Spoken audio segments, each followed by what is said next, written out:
Welkom bij Proberen te creëren.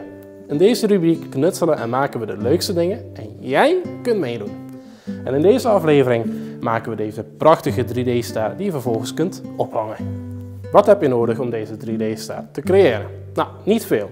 Wat papier, een schaar en een plakstift. Pak 2 vellen A4 papier. Zorg ervoor dat het tweede vel loodrecht komt te staan op het onderste vel. Dit creëert vanzelf een perfecte vouwlijn. Vouw het onderste vel hier dubbel. Deze vouwlijn dient dan ook als kniplijn. En tada, je hebt je perfecte vierkante blaadje.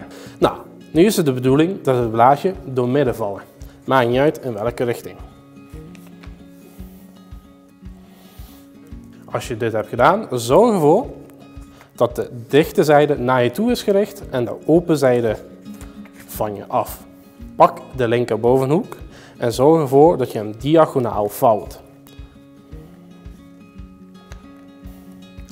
Vouw hem dan weer open en dat doe je hetzelfde met het linker onderhoek. Zoals je ziet kun je het vel opdelen in 2 vlakken. Eentje waar het kruis doorheen loopt en eentje waar niks mee is gedaan. De rechter onderhoek pakken we vervolgens en we zorgen dat dit punt in aanraking komt met het middelpunt van het linker kruis. Dit zou voor deze gekke vlak moeten zorgen. Pak hetzelfde rechterhoek en vouw die zo dubbel dat je bij wijze van een gekke frietenzak krijgt. Nu gaan we ervoor zorgen dat de linkerzijde van het vel naar de frietenzak toe wordt gevouwen.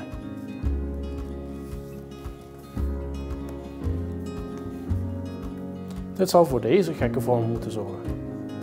Je ziet dat er vanzelf een open zijde hier wordt gecreëerd.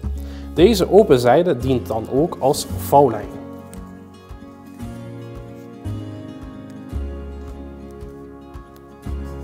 Dit zal voor deze vorm moeten zorgen. Deze zijde in het midden van het figuur dient gelijk als kniplijn. Dus we pakken de schaar erbij.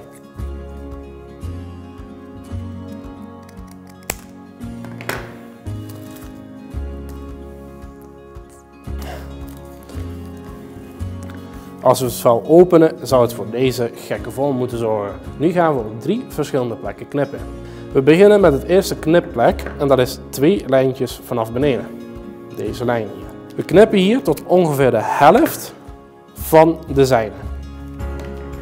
Dan schuiven we weer 2 zijdes op en ook hier knippen we tot de helft van de zijde.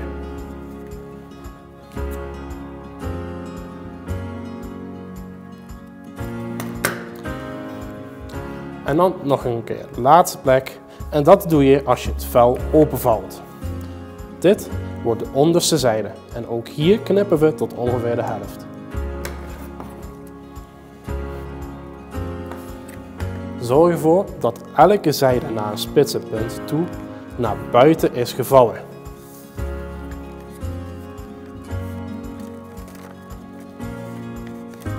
Nu draai je het blaadje om.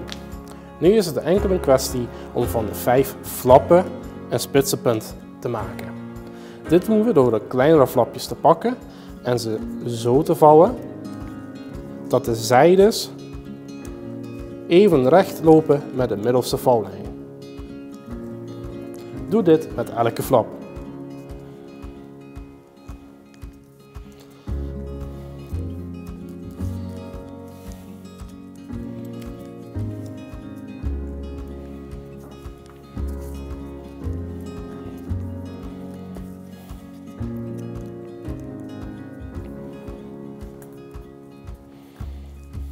En tada, je krijgt een prachtige 2D-ster. Maar dat is niet wat we willen. We willen een 3-dimensionale ster. Dus we halen alle stappen zodat we nog zo'nzelfde ster krijgen.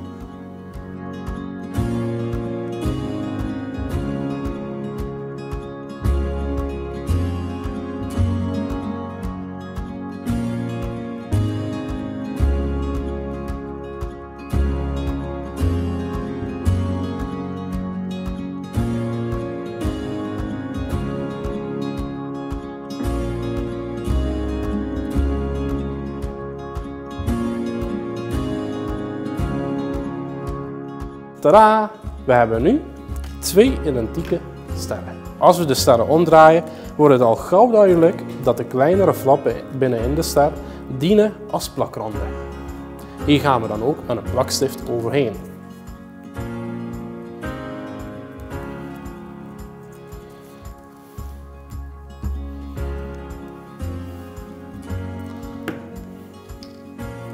Nu is het enkel een kwestie om de ene ster loodrecht op de andere te plakken.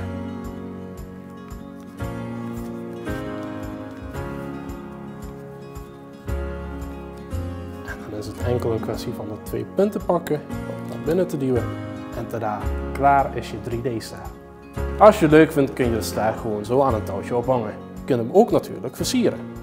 Mocht jij je creatie willen delen, deel het dan op onze socials. En wie weet zie je jouw creatie terug en proberen te creëren.